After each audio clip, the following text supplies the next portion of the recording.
नमस्कार, राम राम। मैं आपकी होस्ट नंदिता जी मिश्रा आप सभी का बहुत बहुत स्वागत करती हूँ मेरे channel let's talk with Nandita ji Mishra. मेरे गेस्ट पैनल पे आज जो लोग आए हैं they are very very learned people, they are very very experience people, बहुत ग्राउंडेड पीपल हैं, बहुत वेल रेड पीपल हैं। और उनका इंट्रोडक्शन मैं आपको अभी थोड़ी सी देर के बाद में 2 मिनट के बाद में दूंगी। बट बिफोर दैट मैं आपसे जो मेरा थंबनेल है जिससे आपने देखा होगा तो आपको पता लग गया होगा कि हम किस टॉपिक पे बात करने वाले हैं। रेप, बलात्कार। रेप और बलात्कार बहुत ही ज्यादा हीनियस क्राइम तो है ही है, बट साइड में it is a menace to the society also. Rape सिर्फ एक लड़की का नहीं होता है, रेप जब होता है तो पूरा परिवार, पूरी सोसाइटी, उसके परिवार के एक्सटेंडेड फैमिलीज, उसके लव्ड वन, सब लोग उससे अफेक्टेड होते हैं। और आज के टाइम पे जिस तरीके का रेप की जो वारदातें हो रही हैं उससे सोसाइटी में इतना ज्यादा इम्पैक्ट हुआ है कि वो इम्पैक्ट सड़कों पर पहुंच करके और वहां पे कैंडल मार्च तक आ गया है।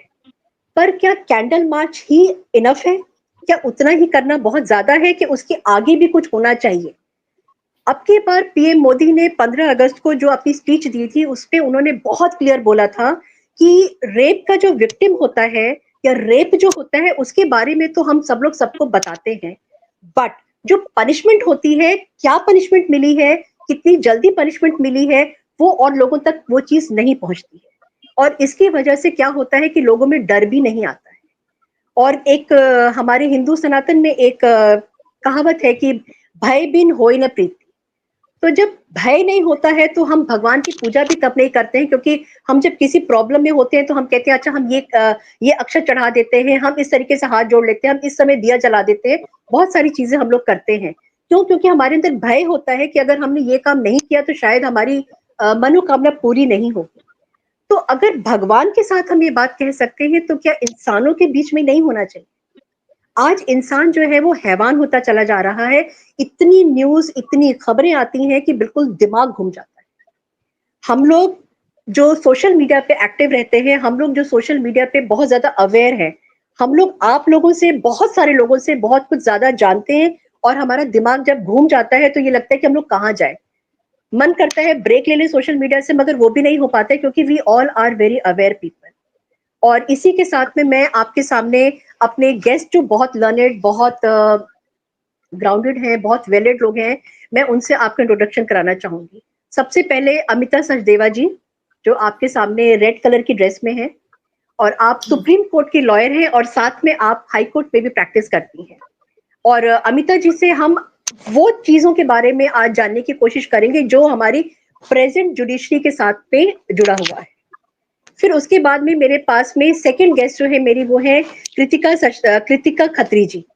कृतिका खत्री जी कंपनी सेक्रेटरी है और साथ में she herself is a lawyer and she is a spokesperson of Sanatan Sanstha, और उसके और भी बहुत सारी चीजें करती हैं जिसके बारे में कृतिका जी आपको खुद अपने बारे में खुद बताएंगी, क्योंकि वो बहुत ज्यादा एक्टिव है हमारी सनातन को लेकर। शी इज बहुत ज्यादा जिसमें जज्बा जिसको हम कहते हैं।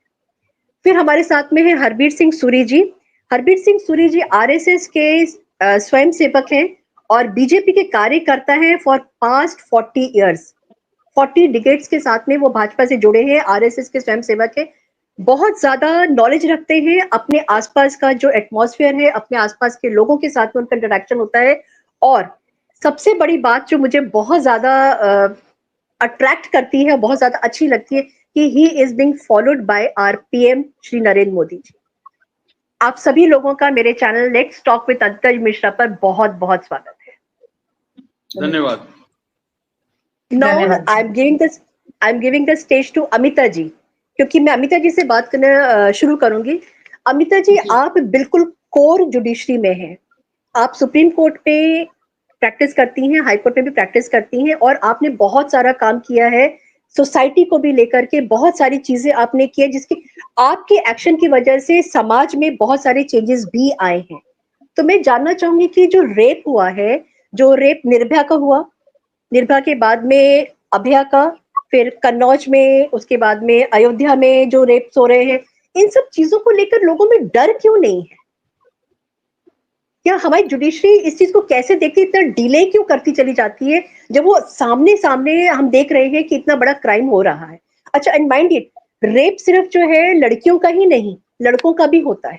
हमारी सोसाइटी कहाँ जा रही है, तो इसके ऊपर हम ब्रेक कैसे लगा सकते हैं और जुडिशरी क्या कर रही है इसके ऊपर ब्रेक लगाने के लिए? ओवर टू यू अमिता जी। जी जी, बहुत बहुत धन्यवाद नमिता जी।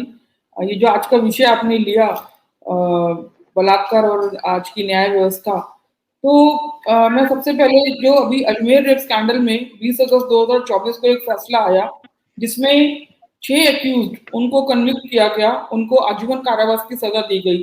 थोड़ा सा मैं इस केस का बैकग्राउंड बताना चाहूंगी पीपीटी के माध्यम से। आप पीपीटी देख पा रहे हैं? हाँ जी, बिल्कुल। हाँ जी, तो ये 1992 में शुरू हुआ और उसके बाद 2 व्यक्ति जो थे जिन्होंने ये स्कैंडल शुरू किया, ये व्यक्ति कौन थे? यूथ कांग्रेस के लीडर थे जो वहां अजमेर दरगाह के खादिम भी थे। इन्होंने क्या किया, एक अजमेर में सोफिया सीनियर सेकेंडरी स्कूल की एक लड़की थी, उसको उसके साथ दोस्ती की, उसका विश्वास जीता, जैसे कि young boys and girls friendship करते हैं उस प्रकार से। उसके बाद जब उसका विश्वास जीता तो उसको अपने फार्म हाउस में बुलाया, फार्म हाउस में बुला के उसका रेप किया और उसकी न्यूड फोटोग्राफ ले ली। फोटोग्राफ लेने के बाद उसको ब्लैकमेल किया कि यदि तुम और लड़कियों को नहीं लेके आओगे हमारे पास तो हम तुम्हारी फोटोज पब्लिक में फैला देंगे और तुम भी दोबारा आओ इसी इसी काम के लिए। तो इस प्रकार करते करते इन 2 लोगों ने और कुछ लोगों की मदद से 100 से ज्यादा लड़कियों के साथ इसी प्रकार से घिनौना अपराध किया, उनके साथ रेप किया, उनकी न्यूड फोटोग्राफ निकाली और उन सबको ब्लैकमेल किया। ये सिलसिला चलता जा रहा था। आपको याद होगा कि पहले के समय में एक कैमरा होता था जिसकी रील हम लैब में धुलवाते थे, तो उस समय भी इस प्रकार का कैमरा यूज किया गया इनकी फोटोज लेने के लिए। और जब जिस लैब में ये फोटोज इन्होंने धुलवाई इन लोगों ने, तो उस लैब के माध्यम से ये फोटो जो है अलग अलग लोगों के पास सर्कुलेट होने लगी। तो जब अलग अलग लोगों के पास ये सर्कुलेट होने लगी तो एक जर्नलिस्ट थे संतोष गुप्ता, उनके पास ये फोटोग्राफ पहुंची। तो जब उनको ये पता चला इस स्कैंडल के बारे में, जब जानकारी हुई, तो उन्होंने अपने न्यूज़पेपर में इसके बारे में पहली बार एक न्यूज छापी। इस केस में करीब शुरुआत में टोटल 18 एक्यूज थे जिनके अगेंस्ट में चार्जशीट फाइल हुई और शुरुआत में 8 लोगों के अगेंस्ट चार्जशीट फाइल हुई। ये नाम Naseem, Ishrat, Moujula, Parvez, Harish, Kailash, Purushottam, Farooq Chishti. Farooq Chishti is the person who started this scandal. Farooq Chishti and Nafees Chishti. तो जो ये 8 लोग थे जिनके अगेंस्ट चार्जशीट फाइल हुई, उनको 1998 में आजीवन कारावास की सजा मिली ट्रायल कोर्ट ने। जब ट्रायल कोर्ट ने इनको आजीवन कारावास की सजा दी तो इसमें से ये 8 के 8 लोग जो हैं राजस्थान हाईकोर्ट में अपील में गए। राजस्थान हाईकोर्ट ने 4 लोगों को बरी कर दिया किसी भी कारण से, चाहे उनके अगेंस्ट जो एविडेंस था वो सफिशिएंट नहीं था, ये जो भी रीजन था, 4 लोगों को एक्विटल हो गया और बाकी 4 को जो कन्विक्शन थी वो अपील करी। तो जो बाकी 4 थे जिनकी कन्विक्शन अपील करी वो फिर सुप्रीम कोर्ट गए। उन्होंने सुप्रीम कोर्ट में अपील फाइल करी राजस्थान हाई कोर्ट के फैसले के विरोध में। सुप्रीम कोर्ट ने क्या किया, इन 4 की जो आजीवन कारावास की सजा थी उसको कम करके 10 साल रिग्रेस इम्प्रिजमेंट कर दी। तो अभी जो 20 अगस्त 2024 को फैसला आया, ये 6 एक्यूज जिनका फैसला अभी आया, इनका ट्रायल अलग हुआ। इनका क्योंकि इन्वेस्टिगेशन उस समय पूरी नहीं हुई थी इसलिए इनका अलग से ट्रायल चला। 4 एक्यूज अभी भी अब्सकॉन्डिंग है, 3 या 4 एक्यूज अभी भी अब्सकॉन्डिंग है, 32 साल हो गए हैं इस घटना को। जो ये 6 लोग हैं, नफीस, नसीम, सलीम, इकबाल, सुहेल, सईद, इनको भी अभी 20 अगस्त को आजीवन कारावास की सजा हुई। तो पहले भी जब 8 एक्यूज को 1998 में आजीवन कारावास की सजा हुई, जिसमें से 4 का तो एक्विटल कर दिया राजस्थान हाई कोर्ट ने और बाकी 4 का सुप्रीम कोर्ट ने लाइफ इम्प्रिजनमेंट से लेके उनकी सजा कम कर दी 10 साल रिग्रेस इम्प्रिजनमेंट। तो ये भी तय है कि ये 6 एक्यूज भी हो सकता है अभी हाई कोर्ट जाए, उसके बाद सुप्रीम कोर्ट भी जाए। हालांकि अभी तक आज तक के कोई स्टेटस नहीं है कि इन लोगों ने कोई अपील फाइल की है। तो 32 साल एक फैसला, वो भी क्रिमिनल केस में। एक न्यूज में दिखाया गया था कि जो ये विक्टिम्स थी टोटल 18 नहीं, शुरुआत में जो 100 में से जो विक्टिम गर्ल्स थी, 30 या 35 गर्ल्स का नाम सामने आया और उन 30-35 में से 16 लड़कियों ने सिर्फ अपनी स्टेटमेंट दी। और जब 1992 से अब तक, जब तक ट्रायल चला, सभी लड़कियां डर के मारे, उनको धमकाया गया, वो हॉस्टाइल हो गई। उन्होंने अपना बयान बदल दिया, अपनी स्टेटमेंट बदल दी। आखिर में 2 लड़कियां ऐसी बची जो अंत तक टिकी रही और जिनके कारण ये आगे फिर से फैसला आया। और उन दोनों में से एक जो है, जिसकी उम्र 50 से 55 साल की हो गई है, जो कि कोर्ट में उन्होंने कहा कि अब तो मैं दादी बन गई हूँ, अब तो कम से कम मुझे इंसाफ दीजिए। तो फाइनली ये 20 अगस्त को फैसला आया तो है, बट क्या ये रियल जस्टिस है? आज ही मैं इनके बारे में एक और न्यूज पढ़ रही थी, तो इनके बारे में जो लिखा गया था कि इनकी शादी हुई, शादी के बाद जब उनके हस्बैंड को इनके पास का पता चला तो उन्होंने उसको छोड़ दिया। अब वो उसके बाद गरीबी में जीवन जी रही है, फैमिली ने उनको अलग कर दिया है। तो ये 32 साल बाद इंसाफ आने के बाद भी अगर उनका लाइफ का जो स्टेटस है वो इस प्रकार से है, तो इस इंसाफ का क्या फायदा? तो जरूर सुप्रीम कोर्ट को जो है, हमारी जो जुडिशरी को है, एक रिफॉर्मेशन की आवश्यकता है। और 32 साल तक इन केसेस में टाइम जो लगता है वो नहीं लगना चाहिए, इनका फास्ट ट्रैक कोर्ट होनी चाहिए। इतना ही मुझे कहना था। जी नंदिता जी। अमिता जी, आज मैंने एक न्यूज देख रही थी, अभी थोड़ी देर पहले मैंने एक न्यूज देखी है कि वलसाड पुलिस ने एक क्रिमिनल को अरेस्ट किया है 1 घंटे के अंदर। वो 3 साल की बच्ची का रेप करके ट्रेन में भाग रहा था, उसको वहां से पकड़ा गया और उसके अगेंस्ट में चार्जशीट भी फाइल कर दी कि समथिंग 470 पेजेस की शायद चार्ज कर दी गई। मेरा पॉइंट ये कहने का है कि पुलिस ने तो अपना काम किया, but what about the judiciary? Ajmer case में जैसे आपने बताया कि सारे प्रूफ सामने थे, उसके बाद में भी 32 साल, वो तो स्टार्टिंग है, अभी आप आगे जाएंगे हाई कोर्ट है, मतलब पूरी जनरेशन टू जनरेशन खप जाए, जिसके साथ में रेप हुआ उसकी डेथ हो जाए तो भी उसको इंसाफ नहीं मिलेगा। ऐसा मतलब ये इतना बड़ा एक कील क्यों है जुडिशरी में हमारे? ये प्रॉब्लम यही फ्रस्ट्रेटिंग नहीं है, है? जैसे एक जज है, कई बार ऐसा भी होता है कि एक जज को पता होता है कि कौन सही है कौन गलत है। सामने 2 पार्टीज होती हैं हमेशा, हर केस में एक हमेशा सही होता है, एक हमेशा गलत होता है, क्योंकि तभी एंड में जाके एक जीतता है और एक हारता है। लेकिन जो जीता वो जरूरी नहीं कि वो सही था, और जो हारा वो जरूरी नहीं कि वो गलत था, कुछ भी हो सकता है। जो एविडेंस ले आया कोर्ट के सामने एक कागजी तौर पे, कोर्ट उसको मानती है, एविडेंस को मानती है, चाहे डॉक्यूमेंट्री एविडेंस हो चाहे ओरल एविडेंस हो। जो एविडेंस ले आया, अब वो एविडेंस सच्चा है या झूठा है वो नहीं पता, उसकी वेरिफिकेशन नहीं है। जो एविडेंस ले आया उसके फेवर में केस डिसाइड हो जाएगा। जो एविडेंस नहीं लेके आया, बहुत से ऐसे केसेस हैं जो जिन्होंने अभी 30-30 साल 40-40 साल पूरी जेल में सजा काटी, उसके बाद ये पता चलता है कि वो जो जुर्म उन्होंने किया ही नहीं था, वो मासूम थे, बेकसूर थे, लेकिन जो उन्होंने 30-40 साल जेल में बिता दिए तो जीवन में बचा ही क्या उनके। करेक्ट, बिल्कुल।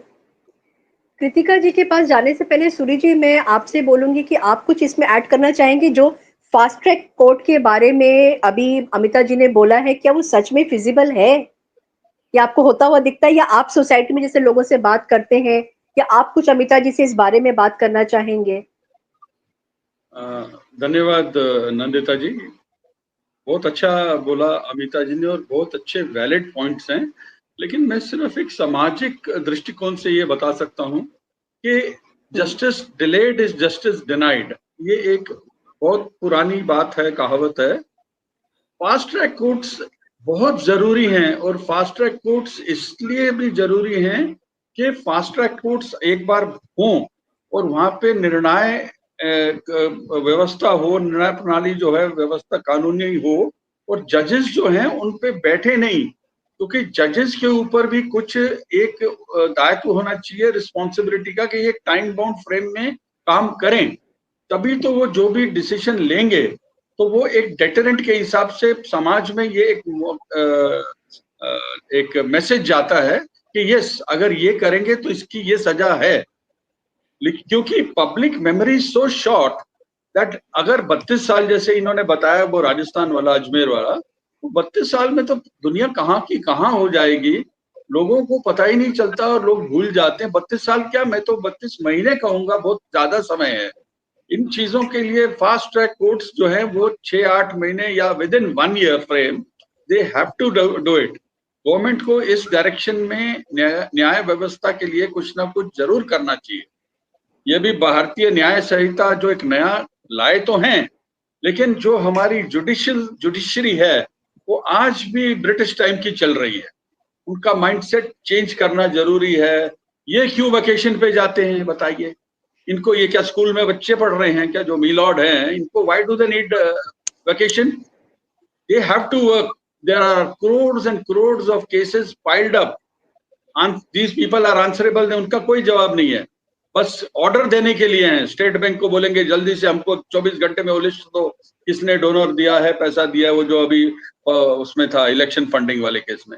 मतलब लोगों को ऑर्डर देते समय 48 घंटे में चाहिए, नहीं तो ये अदालत की तौहीन होगी। अरे भाई, आप लोग जो इतने सालों से केसेस पे बैठते हो, उसका क्या?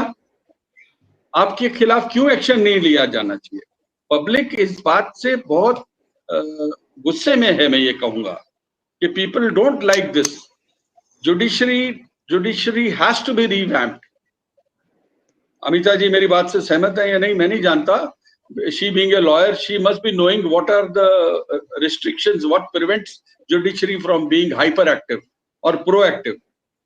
सुमोटो जो होते हैं केसेस, कई बार तो फट से ले लेती है जुडिशरी और कई बार लेती ही नहीं है। तो एक मापदंड हो, कोई रूल हो, कोई रेगुलेशन हो जिसपे ये चलेंगे। लोगों के लिए सब कुछ है, इनके लिए कुछ नहीं है। माफ कीजिए, मैं थोड़ा सा कठोर शब्द का इस्तेमाल कर रहा हूँ। इसमें मैं ये बात जोड़ना चाहूंगी कि जो केसेस का ट्रायल चलता है अलग अलग कोर्ट्स में, तो निचले जो कोर्ट्स में ट्रायल चलता है तो उसमें अगर एक विशिष्ट समय सीमा में वो ट्रायल पूरा नहीं हुआ और निर्णय नहीं आया, तो हाई कोर्ट या सुप्रीम कोर्ट प्रश्न पूछ सकता है कि आपने ये ट्रायल इतने समय में पूरा क्यों नहीं किया। लेकिन हाई कोर्ट में अगर कोई केस चल रहा है, वो 10 साल चल रहा है, 20 साल चल रहा है, 30 साल चल रहा है, तो सुप्रीम कोर्ट उसको प्रश्न नहीं पूछता। सुप्रीम कोर्ट में कोई केस चल रहा है 10 साल, 15 साल, 20 साल, 30 साल, तो वहां भी कोई प्रश्न पूछने वाला नहीं है कि इतने वर्षों तक कोई केस क्यों चल रहा है। सबसे पहले तो एक इस तरह की मैकेनिज्म हमारे देश में होना बहुत ही आवश्यक है कि कोई भी केस अगर आरंभ हुआ है, किसी भी कोर्ट में आरंभ हुआ है, तो वो कितने टाइम पीरियड में उसका निर्णय आएगा, और अगर वो नहीं निर्णय आता है तो वो किसको आंसरेबल होगा। जब तक ये एक मैकेनिज्म हमारे देश में नहीं होगी, तो इसी तरह से सालों साल केसेस चलते रहेंगे और इतने वर्षों के बाद जो आया हुआ निर्णय है उसका कोई महत्व ही नहीं रह जाएगा। क्योंकि जिस व्यक्ति के लिए वो निर्णय आया, कई बार तो हम ऐसी स्थितियां भी देखते हैं, ऐसे इंसिडेंट्स भी देखते हैं कि जो व्यक्ति लड़ रहा था पूरा जीवन एक केस को लेकर लड़ता रहा, अंत में उसकी मृत्यु हो गई और उसके बाद उस केस का फैसला आया, चाहे वो उसके हक में भी आ जाए तो भी उसका कोई फायदा नहीं, क्योंकि वो उसका कुछ लाभ तो ले नहीं सकता। तो ये स्थिति नहीं आनी चाहिए। और मुझे एक चीज ये भी लगती है कि कुछ सर्टेन केसेस ऐसे होने चाहिए जिनको पिंग पोंग बॉल नहीं बनाना चाहिए। जैसे आप सेशन कोर्ट में गए, अच्छा सेशन कोर्ट के बाद में आपके लिए हाई कोर्ट के बाद में supreme court, decision then and there कुछ केसेस में, नॉट इन एवरी केसेस में कह रही हूँ, अगर आपके पास में प्रूफ है, अगर आपके पास में सब चीजें हैं, तो देन एंड देयर जो डिसीजन आया है उसको दे करके रफा दफा कर देना चाहिए। मुझे नहीं पता कि, क्योंकि मैं तो एक बहुत लेमैन की तरीके से मैं सोच रही हूँ, क्योंकि मैं देख रही हूँ जैसे अभी आप लोगों से बात हुई, आप लोग कह रहे हैं कि, और कृतिका जी ने कहा कि कभी कभी डेथ भी हो जाती है और डेथ के बाद अगर डिसीजन आता है तो उस चीज का कोई फायदा नहीं, बिकॉज जिसके लिए था वो तो रहा ही नहीं। कृतिका जी, मैं आपसे एक सवाल पूछना चाहूंगी, क्योंकि आप सुनी जी आप कुछ कह रहे थे। हाँ, मैं सिर्फ एक लाइन जोड़ना चाहता था कि special fast track courts to deal with rape and murder and these type of crimes, इनके लिए आपको अलग कोर्ट्स होने चाहिए जिनकी व्यवस्था अलग हो, इनके जजेस अलग हो, इनके लॉयर्स अलग हो, सब कुछ ये अलग ही हो, इधर और दूसरे केसेस ना आए। क्योंकि हमारे पास ये केसेस की भी संख्या बहुत ज्यादा है, पूरे देश में बहुत ज्यादा है। क्योंकि असली नंबर इसलिए नहीं पता चलता क्योंकि काफी सारे केसेस ऐसे हैं जो रिपोर्ट ही नहीं होते। पुलिस थाने में जाके ऐसे केसेस को दर्ज कराना अभी एक सबसे बड़ा इट्स अ टास्क। तो अमिता जी इससे कृतिका जी भी सहमत होंगी कि बहुत मुश्किल है। फास्टर कोर्ट्स बने हैं, लेकिन जिस प्रकार से उनकी फंक्शनिंग होनी चाहिए वो नहीं हो रही है। हाँ, कई बने हैं, जजेस नहीं है, कई कुछ नहीं है, मतलब जो इंफ्रास्ट्रक्चर है उसका, जो पैराफेरनेलिया है, दैट दे जो भी प्रोवाइडर लॉजिस्टिक्स जो प्रोवाइड तो करना चाहिए ना, अदरवाइज नेम से कोर्ट बन गया है और वहां पे अंदर कुछ नहीं है। टंडन गोपाल। कृतिका जी, मैं आपसे पूछना चाहूंगी, आप सनातन संस्था की स्पोक्स पर्सन हैं और बहुत डीपली आप इसमें इन्वॉल्व हैं। मैं आपसे पूछना चाहूंगी कि सनातन की जो न्याय व्यवस्था थी वो आज की प्रेजेंट डे जुडिशरी से अलग है या सेम है? देखिए, अगर हम प्राचीन भारत की बात करें, सनातन धर्म की बात करें, तो भारत में मुगलों के आक्रमण से पूर्व का जो काल था, उस समय पर उस काल में सभी जो बातें होती थी, जो न्याय होता था, वो धर्म के सिद्धांतों के आधार पर होता था। उस समय पर तैत्तिरीय उपनिषद में भी ये बताया गया है, सत्यम वद धर्मम चर, ये बोला गया है। और श्री विद्यारण्य जी ने भी बताया है कि धर्म जो होता है उसी के आधार पर सभी कार्य जो है, न्याय जो है वो होता है। अब वो कैसे होता है? धर्म का अर्थ यहाँ पर केवल जो आज के समय में हम धर्म की डेफिनेशन समझते हैं वो नहीं है। धर्म का अर्थ है कि हमारी ड्यूटी क्या है। तो यदि कोई व्यक्ति अपनी ड्यूटी को फुलफिल करने में कामयाब रहा तो उसने कार्य सही किया है। यदि वो अपनी ड्यूटी को फुलफिल करने में कामयाब नहीं रहा तो इसका अर्थ है कि वो कहीं ना कहीं दोषी है। ये दोषी जो है वो कैसे है, कोई क्राइम अगर कमिट हुआ है तो वो कैसे हुआ है, किस प्रकार से हुआ है और वो करने के पीछे का इंटेंशन क्या है, इसका अध्ययन करके उस केस के बारे में न्याय हुआ करता था। और वो जो न्याय होता था वो बहुत जल्द होता था। जैसे आज हम बात कर रहे हैं कि कोई एक केस में 32 वर्ष लग गए या किसी केस में 20 वर्ष लग जाते हैं, किसी केस में 10 वर्ष लग जाते हैं, इतना वर्ष लग करके न्याय नहीं होता था। इसीलिए आज के समय में जो हो रहा है उसको हम न्याय नहीं बोल सकते। वो एक फैसला तो आ जाता है लेकिन उसको हम न्याय नहीं बोल सकते। तो उस समय पर जो होता था वो न्याय होता था। हमारे लिए ये भी महत्वपूर्ण है कि हमारे पूर्वजों ने जो धर्म का आचरण करके वो कृतियां की, उस प्रकार से न्याय रखा, तो वो जो है हमारे लिए बहुत ही आवश्यक है। अब धर्म के भी दो अंग होते हैं, एक है सनातन धर्म और एक होता है युग धर्म। यानी सनातन धर्म तो वो है जो चिरंतन रूप से चला आ रहा है, जो आदि अनंत काल से आ रहा है और जो कभी जीर्ण या पुराना नहीं होता। एक युग धर्म है। तो हमारे सनातन धर्म में भी बताया गया है कि युगों के अनुसार समय समय पर जो बातों को बदलाव करना आवश्यक है वो हमें करना चाहिए। और वो बदलाव जो है वो हमारी स्मृतियों में भी कहा है कि सामाजिक बदलाव के सिद्धांत जो हैं वो स्मृतियों में भी बताए गए हैं और उसके आधार पर जो न्याय है वो होना बहुत ही आवश्यक है। इसका अर्थ है कि पहले के काल में इस प्रकार के क्राइम्स जो आज हम देख रहे हैं, जो निर्भया कांड हुआ या फिर अभया हमारे सामने हुआ, तो इस तरह के ब्रूटल क्राइम नहीं होते थे। तो सजा जो है, जिस तरह का क्राइम हो रहा है उसके अनुसार सजा होनी चाहिए, उतनी जल्दी सजा होनी चाहिए। क्योंकि यदि जल्दी सजा नहीं होगी और उतनी स्ट्रिक्ट सजा नहीं होगी तो जो समाज मन है उसमें कोई भय नहीं रहेगा। और अगर भय नहीं रहेगा तो इस तरह के क्राइम्स रिपीट होते रहेंगे। मुझे याद है, मैं बहुत छोटी थी जब 2012 में निर्भया कांड हुआ था। उस समय जब ये सब बातों पता चली और एक एक जानकारी उस कांड के बारे में पता चली तो एकदम रूह कांप गई। बहुत सी लड़कियों को रातों में नींदें नहीं आई थी कि ऐसा कैसे हो सकता है। तो हमें लगा कि फास्ट ट्रैक कोर्ट बन जाएंगे, हमें लगा कि लॉज बहुत स्ट्रिक्ट हो जाएंगे, पॉस्को एक्ट भी आया और बहुत सारे बदलाव हुए भी, ऐसा नहीं है कि नहीं हुए। लेकिन उसके बाद भी क्योंकि जो सजा है वो तुरंत नहीं मिली और वो केस बहुत लंबे समय तक चलता रहा, इस वजह से लोगों के मन में कहीं पर भी डर जो है वो निर्माण नहीं हो पाया। और डर निर्माण न होने के कारण आज हम देख रहे हैं कि अभया केस भी हो गया है और हम लोग सिर्फ मोमबत्तियां लेकर के अगर खड़े रहेंगे और मोमबत्तियां लेकर के अगर सड़कों पर आते रहेंगे तो उससे बदलाव नहीं होगा।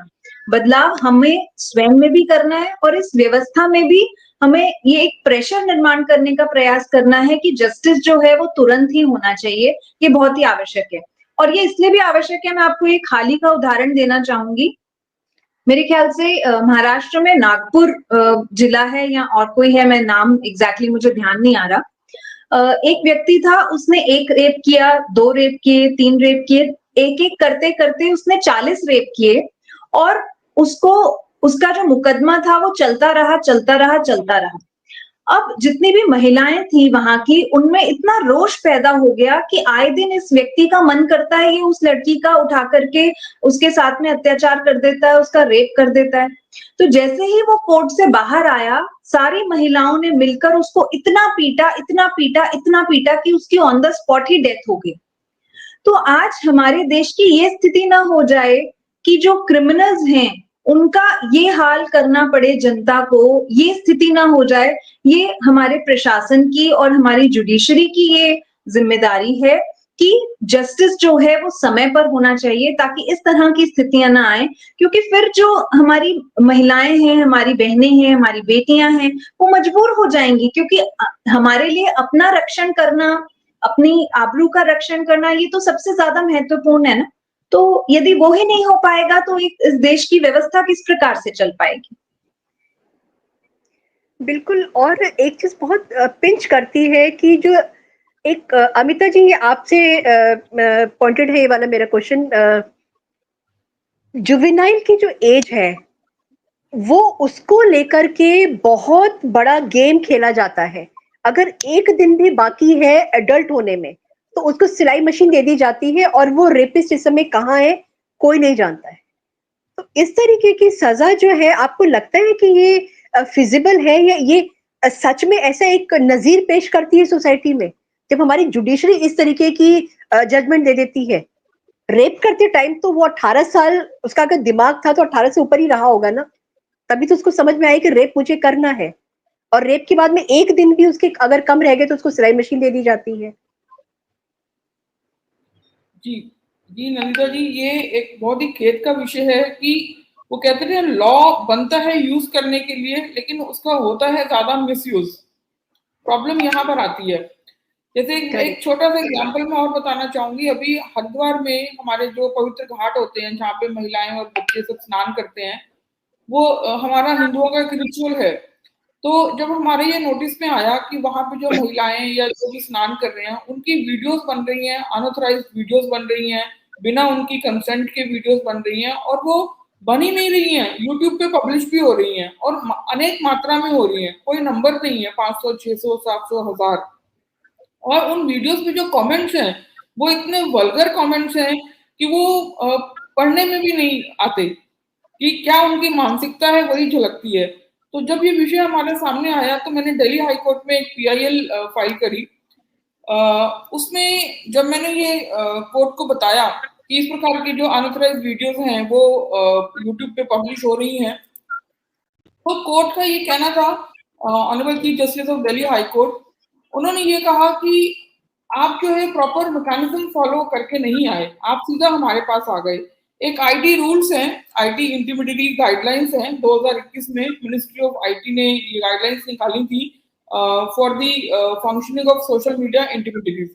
तो जो यूट्यूब है, जितने भी सोशल मीडिया प्लेटफॉर्म है, सोशल यूट्यूब हो गया, फेसबुक हो गया, या इंस्टाग्राम हो गया, ट्विटर हो गया, एक्स, तो उनके लिए ये IT गाइडलाइंस एप्लीकेबल हैं।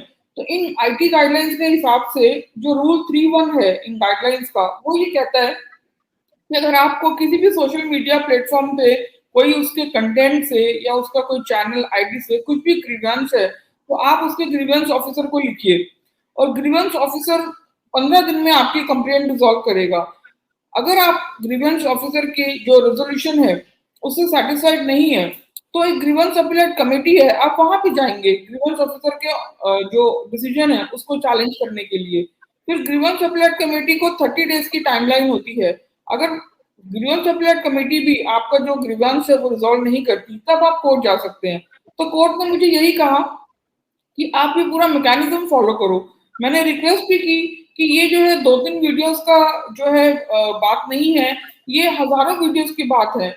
अगर ग्रीवेंस ऑफिसर को मैं एक एक वीडियो का लिखूंगी तो उसमें कितना समय जाएगा। Being a lawyer, being a mother, I have to I have alternate activities to do, also responsibilities hai, so I have come here in the interest of the public, so court should at least grant some order, but judge was of the view that this is only the remedy available in law और आपको mechanism follow करना पड़ेगा।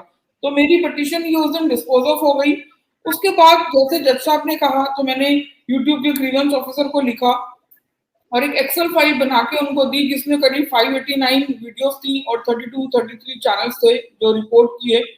उसके बाद grievance officer ने 15 दिन में तो कोई रेजोल्यूशन नहीं दिया, तो फिर मुझे ग्रीवेंस अपीलेट कमेटी में जाना पड़ा। 22 अगस्त को मैंने ग्रीवेंस अपीलेट कमेटी में लिखा। जब ग्रीवेंस अपीलेट कमेटी में लिखा तो उसके सेम डे या नेक्स्ट डे मेरे पास यूट्यूब से एक ईमेल आती है कि जो आपने हमें वीडियोस या चैनल्स जो लिस्ट दी थी, तो आउट ऑफ 33 चैनल्स हमने 6 चैनल्स को रिमूव कर दिया है और आउट ऑफ 589 वीडियोस में से 56 वीडियोस हमने रिमूव कर दी हैं। उसके बाद ग्रीवेंस अपीलेट कमेटी की मेरे पास एक और ईमेल आई। उन्होंने एक इंटरिम ऑर्डर पास किया जिसमें उन्होंने मुझे और यूट्यूब को, गूगल को इनफैक्ट, बिकॉज यूट्यूब जो है वो गूगल के अंडर आता है, तो मुझे और गूगल को दोनों को 15 दिन के अंदर डायरेक्शन दी है कि डिटेल रिप्लाई फाइल करना और गूगल को ये बताया कि जो आपने 33 में से 6 चैनल को रिमूव किया है और 589 वीडियोस में से 56 वीडियोस को रिमूव किया है, तो उनकी डिटेल बताइए कि कौन सी वीडियोस आपने रिमूव की हैं और कौन सी नहीं की, जो नहीं की तो उनका कारण क्या है। और मुझसे क्या मांगा है, मुझसे ये मांगा है कि आपने कोई एविडेंस नहीं दिया ये प्रूव करने के लिए कि ये जो वीडियोस हैं ये अनऑथराइज्ड हैं या उन महिलाओं की या उन बच्चियों की बिना कंसेंट के है। तो मैं इसका डिटेल रिप्लाई बना रही हूँ, लेकिन आज जब मैं ये बना रही थी तो मैंने ये देखा कि जब ये ग्रीवेंस अपीलेट कमेटी का इंटरिम ऑर्डर आया, उसको अभी 2 दिन हो गए हैं, 2 या 3 दिन, तो अभी यूट्यूब ने पहले जैसे बताया था कि सिर्फ 56 वीडियोस निकाली थी, आज की डेट में 300 प्लस वीडियोस रिमूव हो चुकी हैं। बिकॉज जब ग्रीवेंस कमेटी ने मेरे से डिटेल में रिप्लाई मांगा कि और हैरानी होगी, उन्होंने एक चीज और क्या लिखी कि मान लीजिए अगर 5 मिनट की वीडियो है तो उन्होंने मुझे ये लिखा कि आपने ये नहीं बताया कि उन 5 मिनट में से कौन सा टाइम पीरियड ऐसा था जिसमें वो कंटेंट दिखाया गया जो कि हमारी पॉलिसी को वॉलेट करता है। मतलब कितना हद तक उनको मेरे से असिस्टेंस चाहिए, कहाँ तक ये पॉसिबल है। बट फिर भी एक ये अच्छा लगा कि 300 प्लस वीडियो जो है आज की डेट में वो रिमूव हो चुकी हैं और 6 चैनल की बजाय करीब 12 या 13 चैनल रिमूव हो चुके हैं। बट इसका जो ऑल्टरनेटिव और भी ध्यान में आया कि ये तो सिविल रेमेडी हो गई, मुझे एक क्रिमिनल रेमेडी भी अवेल करनी होगी। जो यूट्यूब जो आईडीज हैं, जो चैनल्स हैं, वहाँ लोकल पुलिस स्टेशन में जब तक कंप्लेंट नहीं होगी, बिकॉज ये लोग क्या करेंगे, अगर इनके ये चैनल ब्लॉक हो गए या ये वीडियोस ब्लॉक हो गई तो ये नया चैनल बनाएंगे और उन्हीं सिमिलर उसी प्रकार की वीडियोस को उस चैनल के माध्यम से वो पब्लिश करेंगे। तो ये एक अनलिमिटेड एक्सरसाइज हो जाएगी, बट स्टिल ये मैं फॉलो करूंगी और एक क्रिमिनल की दृष्टि से भी जो है क्रिमिनल कंप्लेंट भी मैं इसमें फाइल करूंगी।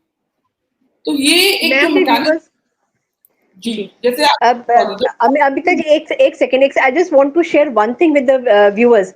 मैं व्यूअर्स को ये बताना चाहती हूँ कि अमिता जी ने इतने सारे जो एफर्ट्स किए हैं उसमें एक एफर्ट उनका वो रहा है जो कि बहुत ज्यादा पॉजिटिव रहा है। हरिद्वार के घाटों पर वहां के पुलिस ने बहुत बड़े बड़े बोर्ड्स लगा दिए हैं और इन बोर्ड्स के ऊपर लिखा है कि यहाँ पे फोटो खींचना, वीडियो बनाना वर्जित है और वो दंडनीय अपराध होता है। And it was possible only and only because of all the efforts of Amita ji. Amita ji please आगे बताइए। मैं बहुत एक्साइटेड हो रही थी एक्चुअली बताने के लिए। धन्यवाद। इसमें एक और एडवोकेट हैं अजय गुलाटी जी, वो पंजाब मोगा से बिलोंग करते हैं, जो हमारे हिंदू जन जागृति समिति से जुड़े हुए हैं। ये विषय एक्चुअली उन्होंने ही हमारे नोटिस में लेकर आए और उनके और हमारे मिल के जो प्रयासों के कारण ही ये हो पाया कि वहां पे वो बोर्ड्स लग पाए। लेकिन दुर्भाग्य की बात यह है कि बोर्ड्स लगने के बाद भी वीडियोस जो हैं वो कंटिन्यूसली अपलोड हो रही हैं। तो एक जो स्ट्रिक्ट एक्शन होना चाहिए उसकी अभी तक हमें इंतजार है जी, और हम उसमें कंटिन्यू रहेंगे। हाँ, इसमें एक चीज मैं जोड़ना चाहूंगी कि ये एक हरिद्वार का इंसिडेंट सामने आया और उसके बाद ये काम करना शुरू किया एडवोकेट्स ने और अमिता जी ने, अजय जी ने, और उसको फॉलो अप भी किया। आज हम देख रहे हैं कि 300 से ज्यादा वीडियोस रिमूव हो चुके हैं, 12 चैनल्स रिमूव हो चुके हैं और बोर्ड्स भी लग चुके हैं हरिद्वार में। लेकिन ये जो हमारी लड़ाई है ये यहाँ पर ही समाप्त नहीं होती, क्योंकि कल परसों ही एक न्यूज आई थी कि शिप्रा नदी पे जो महिलाएं और बच्चे स्नान करते हैं उनके वीडियोस जो हैं वो सामने के मस्जिद से ले रहा है और उसको अपलोड कर रहा है। ये एक न्यूज भी सामने आई थी। तो ऐसे में हमें ध्यान आ रहा है कि हमारे जितने भी रिलीजियस प्लेसेस हैं, जितने भी हमारे घाट हैं, चाहे वो गंगा जी का हो, यमुना जी का हो, चाहे अलग-अलग नदियों के घाट हों, वहाँ पर क्या चल रहा है, इसके बारे में हम सभी को सतर्क होना होगा और एक हिंदू होने के नाते हम उसके लिए क्या कर सकते हैं? जो गलत है उसको रोकने के लिए हम क्या कर सकते हैं, ये हम सभी जन देखने का प्रयास करेंगे तो बहुत ही अच्छा होगा, ऐसे मुझे लगता है। अमिता जी, आप आगे बता सकते हैं। बस इतना ही बताना था। एक और मिनट मैं एक मिनट अगर मैं ले लूं तो अमिता हाँ जी, हाँ आप जी, आप प्लीज। आपका आपकी जितनी तारीफ की जाए उतनी कम है। बहुत ही सराहनीय काम आप कर रही हैं और भगवान आपको, ईश्वर आपको और हिम्मत दे, शक्ति दे कि आप इस चीज को तोड़ तक ले जाएं। मेरा एक कहना था एक नंदिता जी कि हम जी न्याय से, न्यायपालिकाओं से, कोर्ट से, सरकार से, व्यवस्थाओं से काफी अपेक्षा रखते हैं।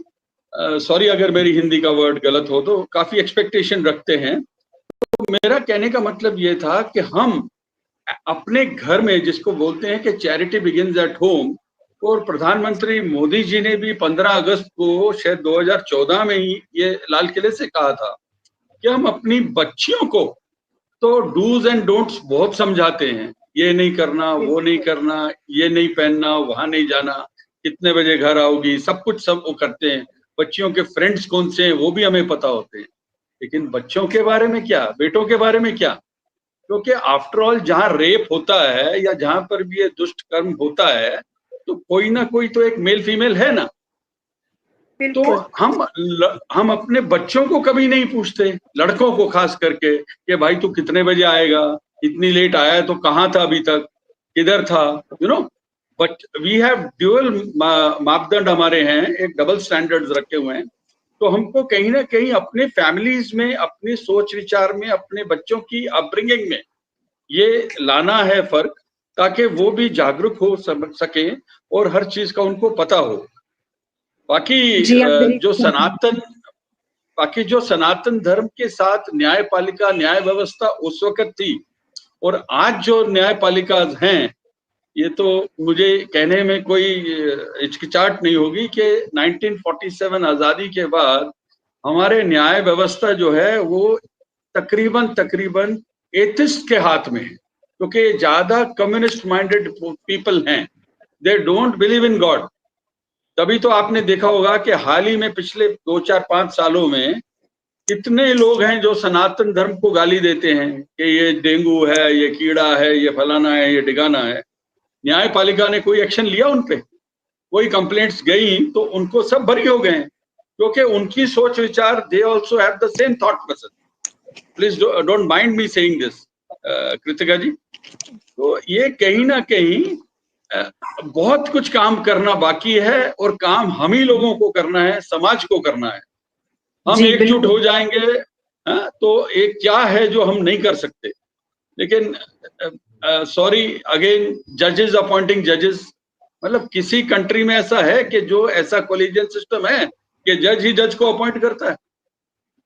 देखिए, जितने हम अगर 350 जज इस वक्त, सॉरी। जी, हम प्राचीन न्याय व्यवस्था की बात करें तो उस समय तो ये स्थिति थी कि राजा जो है उसके ऊपर भी धर्म होता था। यानी धर्म जो है उसको राजाश्रय प्राप्त था।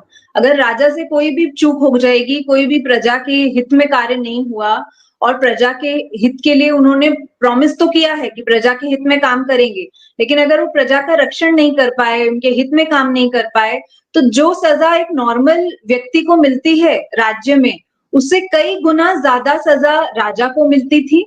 और इतना ही नहीं, उसकी जो राजगद्दी है वो भी छीन ली जाती थी।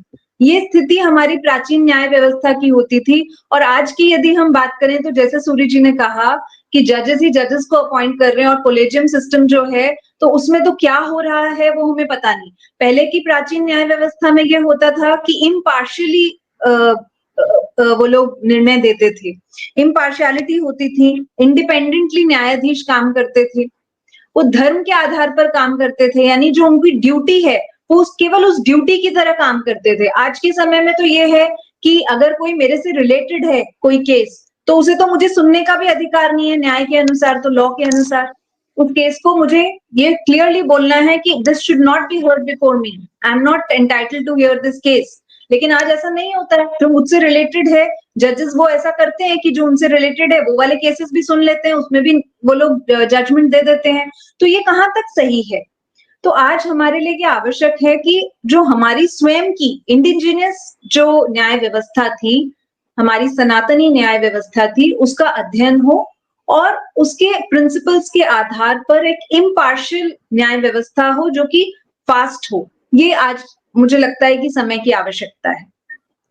बिल्कुल सही बात। Absolutely correct, absolutely correct. और मुझे लगता है कि हम लोगों को कलेक्टिवली एक कल्चर डेवलप करना पड़ेगा एज जी। Citizens of the country. एक कल्चर डेवलप करना पड़ेगा जहां पर कि रिस्पेक्ट हो और अकाउंटेबिलिटी हो आपके एक एक एक्शन की।